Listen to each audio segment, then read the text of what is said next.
Здравствуйте. Хочу поделиться опытом по ремонту защитных ролет.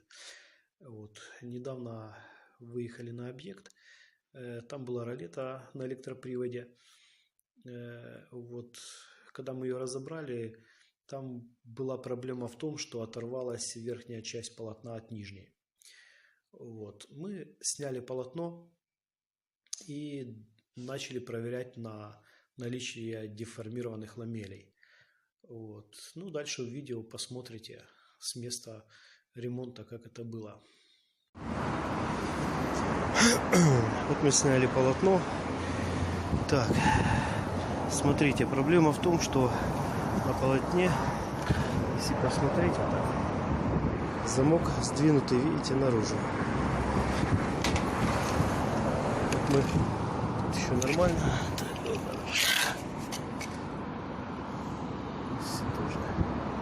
Замок сдвинут наружу. Должен быть вот так. Должен быть вот так. Да. Думаю, провода. Это туда, если что. Там спрашивайте. Еще один.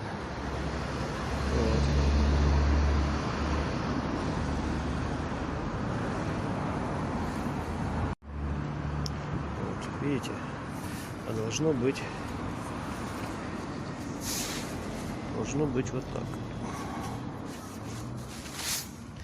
Должно быть вот так. Мы видим, да? Вот замок должен стоять так, стоит вот так. Когда сгинаем, оно не сгинается. Да? Нормальное. Вот нормальное сгинается вот так.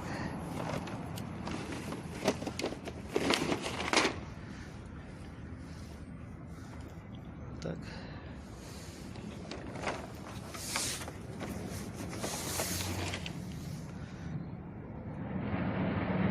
Нормально сгинается вот так.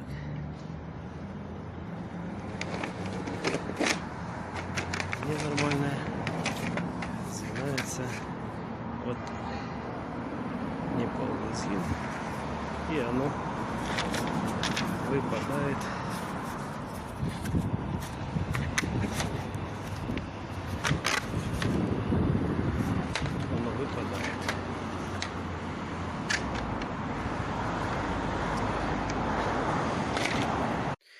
В общем, у нас есть три варианта для решения этой проблемы.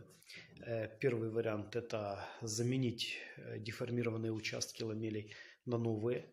Минус этого, что цвет старых и новых будет отличаться. Второй вариант – заменить полностью полотно на новое. Это будет дорого. И третий вариант – по месту выровнять деформированные замки на ламелях. Это самый простой и дешевый вариант. Мы использовали именно этот вариант на ремонте. Для того, чтобы это все сделать, что нам нужно? Нам нужно сначала найти деформированные ламели. Для этого мы достаем полотно, разлаживаем его горизонтально, ровно. И желательно что-то подложить под полотно, чтобы не поцарапать. Смотрим на полотно из торца, на соединение между ламелями в замки. И видно будет, где замок деформирован. Достаем все деформированные ламели. Выравниваем вручную замок в исходное положение. Это делается несложно в данном случае, потому что профиль был тонкостенный, пенонаполненный, 55-й. И собираем потом все на место. В нашем случае ремонт занял около часа. У нас было где-то 8 деформированных ламелей. И все. Заказчик остался довольный, что это было быстро и недорого. И нам не пришлось лишний раз ездить на цех. А мы решили проблему на месте за час. Кому этот способ понравился, ставьте лайки. До новых встреч.